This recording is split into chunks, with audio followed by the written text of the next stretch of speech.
সাংবাদিক মুন্নি সাহাকে গ্রেপ্তার করেছে পুলিশ। 30শে নভেম্বর 10টার দিকে কাউন বাজারের জনতা টাওয়ার অফিস থেকে বের হওয়ার পর স্থানীয় কয়েকজন তাকে ঘিরে ধরেন।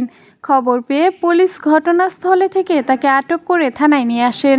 প্রত্যক্ষদর্শীরা জানায়, তাকে নিয়ে যাওয়ার পর শতাধিক ব্যক্তি তার বিচারের দাবিতে স্লোগান দেয়। 30 নভেম্বর রাতে বিডির পক্ষ থেকে বিষয়টি নিশ্চিত করা হয়েছে। গত জুলাই-আগস্ট ছাত্র জনতার আন্দোলনের রাজধানীর যাত্রাবাড়ীতে কুড়িতে শিক্ষার্থী নাঈম হাওলাদার নিহতের ঘটনায় একটি মামলা হয়েছে। গত 22 আগস্ট যাত্রাবাড়ী থানায় ওই মামলা করেন নিহত শিক্ষার্থীর বাবা মোহাম্মদ কামরুল ইসলাম। সেই মামলায় সাবেক প্রধানমন্ত্রী শেখ হাসিনা সহ একাধিক মন্ত্রী, এমপি, আওয়ামী লীগ, যুবলীগ, ছাত্রলীগ সদস্য এবং পুলিশ ও র্যাব কর্মকর্তাদের সঙ্গে যে 7 জন সাংবাদিকদের আসামি করা হয়েছে তাদের একজন মুন্নি সাহা।